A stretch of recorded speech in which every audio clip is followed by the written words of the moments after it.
Zachim, Dafla Medher Moudbed, bonjour. Aujourd'hui, nous avons un mood très très riche, facile d'ailleurs. On reprend toute la Mishnah qu'on avait vue auparavant et on va développer chaque partie de la Mishnah. Alors, on va redonner une introduction et rajouter dessus d'ailleurs pour bien comprendre ce Hamoud. Dans la Mishnah, on nous a nommé tous les cas où on aurait le droit d'utiliser, disons, du blé pour faire de la matzah et de se rendre yotse le soir du seder de la matzat mitzvah. Alors, quel blé on aura le droit d'utiliser? Le blé permis, on a le droit. Le blé interdit, eh bien, on n'est pas yotse. Qu'est-ce qu'on appelle permis? Qu'est-ce qu'on appelle interdit? C'est ce qu'on va développer. Mais il faut savoir une chose, c'est que la Torah nous a dit, vous ne mangerez pas du chametz, vous mangerez de la matzah. Donc je compare le chametz à la matzah. Et d'ici on a appris que si par exemple on voulait faire de la matzah avec du riz, on ne pourrait pas, parce que du riz c'est pas chametz. Donc il faut utiliser un produit qui est chametz pour pouvoir faire de la matzah. Bien sûr, on surveille pour pas que ça monte et on fait de la matzah kshera. Maintenant, si c'est quelque chose qui ne serait pas apte à du chametz, eh bien, ce n'est pas non plus apte à la matzah. Et qu'est-ce qu'on va apprendre de plus? C'est que une chose qui ne serait interdite si ça montait que à cause de chametz, eh bien, je peux l'utiliser pour la matzah, sans le faire monter. Mais si c'est une chose qui serait interdite pour autre chose, pour une autre raison, par exemple, on n'a pas prélevé trumot et maasrot, alors dans ce cas-là, eh bien, on ne peut pas faire de la matzah avec, on n'est pas yotse. Même si on a mangé, on n'est pas quitte. Une autre introduction que je voulais vous donner, parce qu'on va le voir ici, vous le savez déjà, mais il faut préciser, quelqu'un qui a une récolte, il a récolté 100 kilos, on va dire. Il doit donner 2%, c'est-à-dire un cinquantième, au Kohen. Un peu plus, un peu moins, comme il veut, ça dépend, mais la moyenne, c'est un cinquantième. Donc 2 kilos au Kohen. Il lui reste 98 kilos. Il donne 10% au Lévi, ça fait 9 kilos, 8. Il lui reste 88 kilos, 2. Il donne 10%, ou alors, il y a la première année, deuxième année de la Shemitah, la quatrième et la cinquième, il le met de côté pour Maaser Sheni, pour apporter à Yerushalayim, le manger à Yerushalayim, un dixième, ça fait 8,82. Et la troisième année de la Shemitah et la sixième année, il donne ça aux pauvres. Maintenant, et lui, c'est terminé pour lui. Maintenant, le Lévi qui a reçu, alors qu'est-ce qu'il avait reçu? Il avait reçu 9,8, c'est bien ce qu'on avait dit, non? Oui, 9,8. Alors il doit donner un dixième au Kohen, ça s'appelle Troumat Maaser. La Trouma du Maaser. Donc il va donner sur 9,8. 9 kilos, 8 au Lévi. Au Kohen, pardon. Je pense qu'on peut y aller. Alors, en haut de la page. Yotse bidmai. On peut se rendre yotse de la matzah de mitzvah avec du dmaï. Qu'est-ce que c'est dmaï? Justement, dmaï, qu'est-ce que c'est? C'est-à-dire qu'on se pose la question, est-ce que on a prélevé ou on n'a pas prélevé? Je vais acheter du blé chez un maraîcher, chez un ignorant. Est-ce qu'il a prélevé ou pas? A priori, on ne devrait pas le manger tant qu'on n'a pas reprélevé parce qu'on ne peut pas lui faire confiance. Rabbi Yochanan Kohen Gadol a fait un sondage et il a vu qu'il faisait extrêmement attention à la trouma parce que chayav karet, bien sûr, celui qui en mange, il est chayav karet, donc il prélevait la trouma. Donc il n'y a déjà pas de problème de trouma. Le maaser et les maasrot, pas évident qu'ils prélevaient. La majorité prélève, une minorité qui prélève pas, donc moi je dois reprélever. Et si j'ai fait de la matzah avec et que je l'ai mangé, je suis yotse. Pourquoi? Maï, halochazele, pourtant ce n'est pas apte. On a dit que chaque fois que ce n'est pas apte pour une autre raison que parce que ça pourrait être du chametz, si j'avais pas fait attention. Et il y a un autre issour, donc je peux pas faire de la matzah avec. Même si c'est midé Rabanan, c'est seulement issour de Rabanan, puisque d'après la Torah, on va d'après le Rov, on va d'après la majorité, mais les Chachamim ont interdit. Alors, il répond qu'il va deibae mafkir le nirse. Puisque les Chachamim ont permis quelqu'un qui serait pauvre Alors on continue, Aveani, ça serait un pauvre. Si lui, il abandonnait tous ses biens, il disait, voilà, je les offre, celui qui veut, prenez, j'ai plus rien, je suis un pauvre, Veochel Demai, et à ce moment-là, il peut manger le Demai. Pourquoi? Parce que les Chachamim ont dit, non, les pauvres, on ne peut pas leur demander de recommencer, parce que les pauvres, ils font le tour des maisons, et chacun leur donne 10 grammes, 20 grammes, 100 grammes. Et comment ils vont faire après? Ils arrivent à la maison, et il y a des choses qu'ils ont reçues des érudits, qui ont déjà prélevé le maaser, et des choses qu'ils ont reçues des ignorants, et ils vont prélever, non, ils ne sont pas obligés. Ils ont le droit de manger. Alors, puisque quelqu'un aurait pu, bien sûr qu'il ne va pas abandonner ses biens, on ne connaît personne qui est d'accord de donner tous ses biens, mais puisqu'il aurait pu, ça veut dire que la xéra n'est pas tellement forte, puisqu'on a permis aux pauvres. Alors, j'aurais pu, alors maintenant, même si je ne l'ai pas fait, je suis yotzé quand même, je suis quand même yotzé, parce que midoraita de toutes les façons, il n'y a aucun problème.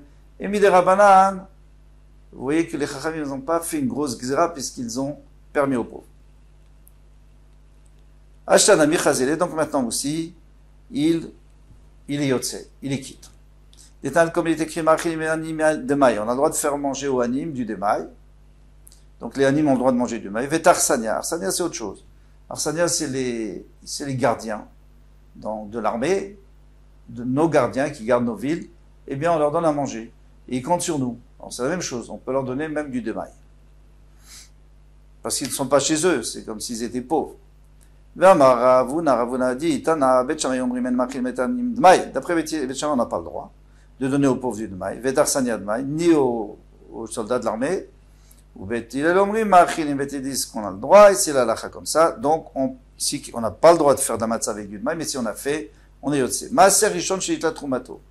Maintenant, on est au Maaser Rishon, donc le premier Maaser qu'on donne aux Lévi, Sheitla Trumato. On a déjà prélevé la Trouma. Qui? Le Lévi. Il devait donner la Troumat Maaser. On avait dit un dixième.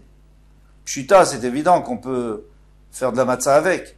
Dès qu'il va la tromato, choulin avait, c'est du choulin. Choulin, c'est le contraire de tevel. Tevel, c'est-à-dire que tout est mélangé, la trouma, les masrot, choulin, c'est pur, on peut le manger maintenant. C'est chol, c'est lo tzricha. Sheikdimu beshibolim. Qu'est-ce qu'il a fait le Lévi? Il a dit, si moi je viens après le Kohen, donc il lui reste que 98 kilos, il va me donner 9,8. Moi je viens avant le Kohen, et je prends 10 kilos. Béchiboli. Alors il vient quand c'est encore des épis, parce que quand c'est encore des épis, on n'a aucun chiyuv de trouma, ni de maaser, ni de rien du tout. On peut le faire, mais on n'est pas chayav. Venatla emenu, troumat maaser. Et puis après, il a prélevé la troumat maaser, parce que le Lévi n'a pas le choix, il est obligé de donner un dixième du dixième, comme c'est écrit maaser mina maaser dans la Torah. Et non, natla emenu troumat gdola, mais lui n'a pas besoin de prélever la grande trouma, c'est-à-dire la première trouma.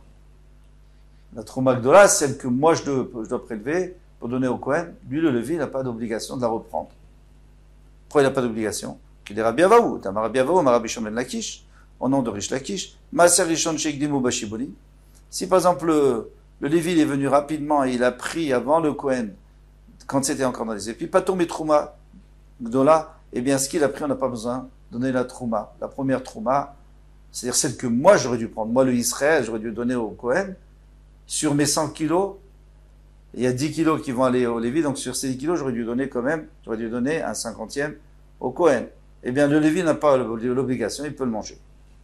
Chez Neymar, comme il est dit, Varimotem menu troumat Hashem, et vous devrez prélever la trouma d'Hashem, Maaser mina Maaser, un dixième du dixième, Maaser mina Maaser amartilach, je te dis que tu veux prélever un dixième du dixième, Velo trouma gdola, mais pas deux choses. On ne demande pas au Lévi de prendre deux choses. Il prélève sa troumat Maaser, donc c'est-à-dire son dixième de son maaser, mais pas la trouma gdola. Ça, il n'a pas d'obligation. Et l'autre trouma gdola, vetroumat maaser mina maaser. Pas deux choses. Amar le Rafa, pas Rafa Abaye, et la meatak dimoba kirina tard. Maintenant, disons qu'il n'était pas venu lorsqu'ils étaient en épi. Il est venu lorsque j'avais tout engrangé, nettoyé, fait un tas de blé, un silo. J'ai rempli mon silo de blé. Oui, il est venu le Lévi. Il a pris 10 kilos, eh bien, il devrait aussi être pas tour de donner au Kohen. Puisqu'il y a écrit Maaser mina Maaser, il doit donner le dixième d'un dixième, mais pas Maaser mina Maaser, et encore Trouma. Amarlé, il lui dit, Alecha Marcha, mais non, sur ton cas, le pasuk nous dit, Mikol matnotechem tarimu et kol Troumat Hashem. Tout ce que vous recevez, vous devez prélever la Troumat Hashem. Donc même si vous êtes venu avant, même s'il est venu en premier, il est obligé de reprélever. Alors il dit Maraït. Alors une fois tu me dis, tu m'apportes un, c'est facile. Tu as de chaque poche tu as un joker. Une fois tu m'apportes, tu m'en sors un, tu me dis, il n'a pas besoin. Lévi n'a pas besoin de prélever deux choses. Maaser, mina Maaser, c'est ce qu'on appelle aujourd'hui Troumat Maaser. Mais pas Trouma Gdola, pas la Trouma pour le Kohen, la Trouma originelle. Et une fois tu me dis oui, il doit prélever. Alors il te dit, Haïdgan, Vaïlo Idgan. Mais bien sûr, c'est normal. Quand il est venu et qu'il a pris des épices, ce n'était pas des céréales. Et il y a écrit Réchit de Ganecha, tu donneras au Kohen le début de tes céréales. Donc il n'y avait pas de triomphe à ce moment-là, il n'y avait pas d'obligation. Donc lui, il est venu, il a pris, il fait ce qu'il veut avec. Mais s'il est venu lorsqu'il y avait déjà, c'était entassé. Kéri, il est déjà entassé dans le silo. Alors là, c'est vraiment des céréales. Si c'est des céréales, alors il n'y avait pas le droit de prendre. Il fallait d'abord donner au Kohen et après prendre. Ah, ok, tu veux prendre, d'accord, alors tu donnes au Kohen et Troumat Maaser et Troumat Gdola. Magnifique. Maaser Sheni Veikdesh Shenivdu. Maintenant, on nous a dit qu'on a le droit on peut se rendre quitte avec la matzah, du Maaser Sheni ou du Veikdesh qui a été racheté. Donc j'avais du Maaser Sheni, donc ce que je dois manger à Yerushalayim, le deuxième Maaser que j'apporte à Yerushalayim, que je dois manger à Yerushalayim Bigdusha, l'impur n'a pas le droit d'en manger, eh bien, ou le Hekdesh, par exemple, qui a été racheté. Donc je l'ai racheté, maintenant avec ça, je peux faire de la matzah, bien sûr que oui, c'est à moi, j'ai tout racheté. Le Maaser Sheni, si c'est lourd, on ne peut pas le monter à Yerushalayim, on peut très bien le racheter et apporter l'argent à Yerushalayim et manger sur place le Maaser Sheni, ainsi que pour le Hekdesh, la même chose. J'ai offert au Beth Amikdash du blé, je peux le racheter et manger le blé. Donc c'est sûr que j'ai le droit de faire de la matzah avec. Quel est le chidouche de la Mishnah? Pshita, c'est évident. Il a donné le keren, c'est-à-dire il a payé le prix. Disons qu'il avait 10 kilos de blé et que chaque kilo c'est 1 euro. Donc il a donné 10 euros pour le Beth Amikdash ou 10 euros pour apporter à Yerushalayim. Mais il fallait qu'il rajoute toujours un cinquième. Il faut toujours rajouter encore un cinquième. C'est une obligation. Chaque fois qu'on rachète quelque chose qui est kadosh, Maaser Sheni, Hekdesh, eh bien il faut donner un cinquième. Et lui, il n'a pas donné ce cinquième. Kamashman, ça vient nous faire entendre d'En Chomesh Meakev que ce cinquième qu'il n'a pas donné, ça empêche pas de le manger. J'ai le droit de manger, j'ai le droit de faire de la matzah avec, et je le donnerai. Et les Kohanim ont le droit de faire des matzot avec de la chala. Donc on leur a donné de la chala. On prélève la chala chaque fois. Bien sûr, c'était de la chala qui était pas chametz, puisque c'est de la chala de matzah. Et avec ça, ils veulent se rendre le soir de Pessah, ou Betrouma, avec la Trouma Pshita, c'est évident. Ils ont le droit de le manger, non? C'est fait pour, les Kohanim, ils ont le droit. Qu'est-ce que tu aurais pu dire matzah, shaval, lechol, adam, bainan? Quand tu écris dans la Torah matzah, il faut manger de la matzah, il faut de la matzah qui soit apte à tout le monde. Tu peux pas prendre une matzah qui n'est, pour moi, elle est assoura totalement pour Israël. Donc cette matzah, c'est pas une vraie matzah. Ça pourrait ne pas être une matzah kshira pour le soir de Pessah. Encore une fois, on parle que pour le soir de Pessah, pour le premier soir, le premier kazaït. Après, il peut manger ce qu'il veut. Kamash malan, ça vient nous faire entendre matzot. C'est pour ça que la Torah nous a dit 2 fois matzot, plusieurs fois matzot. Riba, c'est pour nous inclure toutes sortes de matzot, même des matzot qui ne seraient pas aptes à qui que ce soit, à une seule personne, ou alors au Kohanim, ou au Lévim. Avalo betevel. Maintenant, on nous a dit qu'on n'a pas le droit de se rendre yotze avec des matzot qui ont été faits avec du tevel. Tevel, c'est-à-dire qu'on n'a pas prélevé trumot ou maasrot. Mais ça, c'est pshita, c'est évident. On n'a pas le droit de le manger. Donc il y a 2 issourim là-dessus. Premier issour, en tout cas, pour matzah, premier problème, c'est que il n'y a pas seulement qu'avec ce blé, j'aurais pu faire du chametz. On avait dit que le blé avec lequel on peut faire du chametz, on peut aussi faire de la matzah. Donc déjà, celui-ci, ok. Mais là-dessus, il y a un autre issour. À part chametz, il y a aussi le issour de tevel. Donc, s'il y a 2 issourim, on ne peut pas faire de matzah. À part ça, il y a mitzvah babé avera, il nous dit Rashi. Tu ne peux pas faire une mitzvah avec une avera. Or, c'est une avera de manger du tevel. Répond la Gemara, lo tzricha. Non, il faut nous enseigner. Mais tevel tavoul midera banan. C'est un tevel seulement midera banan. Pourquoi? Parce que si j'ai, chez Zaro Beatzitz, chez Nakouf, si on a semé du blé ou de l'orge dans un pot qui n'est pas percé, donc ça, c'est pas, il n'y a pas de contact avec la terre, eh bien, à ce moment-là, on n'a pas besoin de prélever. D'après la Torah, on ne prélève pas de trouma, pas de masse, rien du tout. C'est que Midera Banane, que les Chachamim ont fait une takana, qu'il fallait le prélever. Alors, à partir du moment où c'est à sauver des Rabbanan, alors aussi on n'a pas le droit de le manger, c'est ça le chidouche, parce que c'est mitzvah, abba be'avera, même si c'est pas une avera de la Torah, mais c'est finalement une avera des Rabbanan, ils ont le pouvoir d'annuler ta mitzvah de matzah, bien que tu as déjà fait ta mitzvah de matzah, tu l'as mangé. Velo b'maser rishon shonita trumato, et pas le premier maaser qu'on donne au Lévi shonita trumato, lorsqu'il n'a pas prélevé la trouma, ça c'est évident. Pshita, parce que le Lévi est obligé de prélever la trouma. Là, tsecha, sheikdimu bakeri.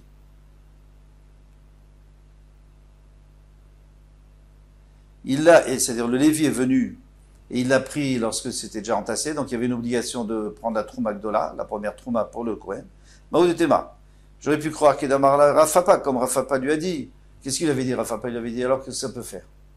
On avait dit que le Lévi n'a pas d'obligation. Il n'a pas d'obligation, et puis c'est tout. Alors, on peut faire de la matzah avec.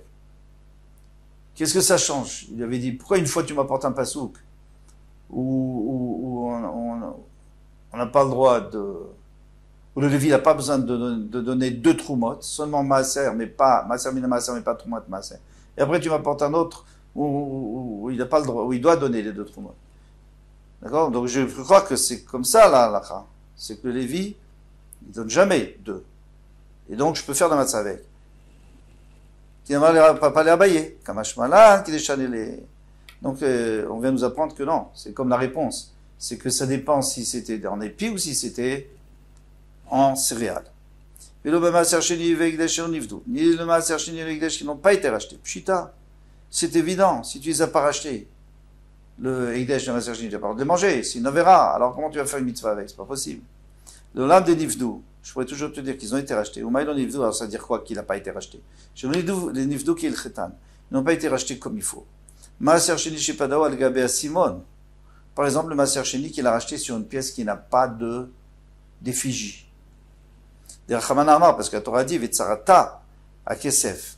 Et tu nourras l'argent dans ta poche pour aller à Yerushalayim, lorsque tu auras racheté ton maaser sheni. D'avoir chez Tsura. Donc on peut aussi interpréter noué, ça veut dire Tsura, une effigie. Et si cette pièce qui est de l'or, finalement elle a une valeur, mais de l'argent, mais elle n'a pas l'effigie du roi, donc on peut pas racheter avec. Il faut qu'il y ait l'effigie parce que c'est ça qui lui donne la valeur et c'est comme ça qu'elle passe partout. De toute façon, c'est un chok de la Torah. Ve'ikdesh shechilo al gabe karka, ou alors par exemple du Hikdesh, parce qu'on a aussi parlé du Hikdesh. Alors il a racheté le Hikdesh. Après on a dit qu'il n'a pas racheté. Parce qu'il a racheté sur de la terre.